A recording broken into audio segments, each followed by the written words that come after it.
بسم اللہ الرحمن الرحیم. ناظرین السلام علیکم ورحمۃ اللہ. ناظرین ایپیسوڈ نمبر 2 ویلاگ نمبر 422 اور پیج ہے 446. معارف القرآن جلد دوم سورۃ النساء نمبر 4 اور آیت نمبر 59.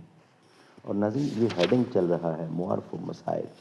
اس کا ایک ویلاگ یعنی ایک قسط ہم آپ تک پہنچا چکے ہیں. یہ دوسری قسط ہے، کچھ حصہ باقی ہے، وہ ہم آپ کے سامنے رکھنے جا رہے ہیں.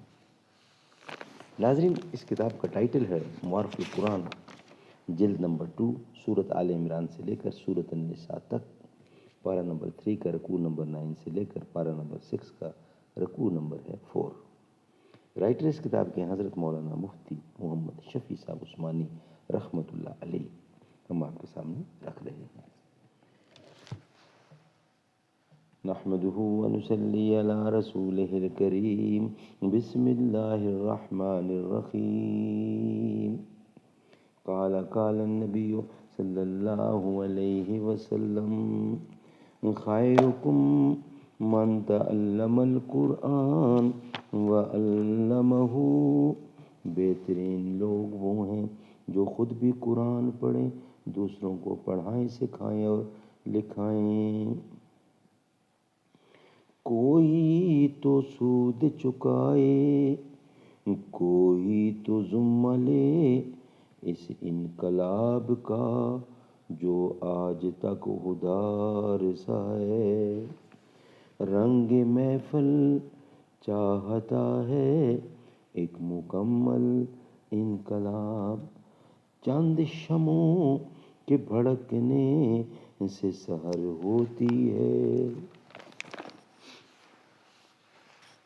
ناظرین معارف و مسائل آیات کا شان نزول، اس کا کچھ حصہ باقی ہے، وہ آپ کے سامنے ہم رکھ رہے ہیں. یہاں تک آیت کے شان نزول پر کلام تھا اور اس پر سب کا اتفاق ہے کہ آیت کا شان نزول اگرچہ کوئی خاص واقعہ ہوا کرتا ہے لیکن حکم عام ہوتا ہے جس کی پابندی پوری امت کے لیے ضروری ہوتی ہے. اب اس کے معنی اور مطلب ملاحظہ کیجیے. ارشاد ہے ان اللہ یأمرکم ان تؤدوا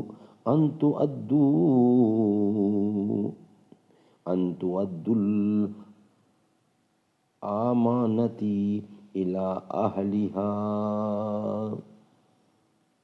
یعنی اللہ تعالیٰ تم کو حکم دیتا ہے کہ امانتیں ان کے مستحقین کو پہنچایا کرو. ان اللہ یأمرکم ان تعدوا الامانۃ الی اہلہا. یعنی اللہ تعالیٰ تم کو حکم دیتا ہے کہ امانتیں ان کے مستحقین کو پہنچایا کرو. اس حکم کا مخاطب یہ بھی ہو سکتا ہے کہ عام مسلمان ہوں، اور یہ بھی احتمال ہے کہ خاص امراء و حکام مخاطب ہوں، اور زیادہ ظاہر یہ ہے کہ ہر وہ شخص مخاطب ہے جو کسی امانت کا امین ہے. اس میں عوام بھی داخل ہیں اور حکام بھی. ادائے امانت کی تاکید حاصل اس ارشاد کا یہ ہے کہ جس کے ہاتھ میں کوئی امانت ہے اس پر لازم ہے کہ یہ امانت اس کے اہل و مستحق کو پہنچا دے. رسول کریم صلی اللہ علیہ وسلم نے ادائے امانت کی بڑی تاکید فرمائی ہے. حضرت انس رضی اللہ فرماتے ہیں کہ بہت کم ایسا ہوگا کہ رسول کریم صلی اللہ علیہ وسلم نے کوئی خطبہ دیا ہو اور اس میں یہ ارشاد نہ فرمایا ہو لا ایمان لمن لا امانت لہ ولا دین لمن لا عہد لہ. یعنی جس میں امانت داری نہیں اس میں ایمان نہیں، اور جس شخص میں معاہدہ کی پابندی نہیں اس میں دین نہیں. دوبارہ، یعنی جس میں امانت داری نہیں اس میں ایمان نہیں، اور جس شخص میں معاہدہ کی پابندی نہیں اس میں دین نہیں. یہ روایت بہقی نے شعب الایمان میں نقل کی ہے.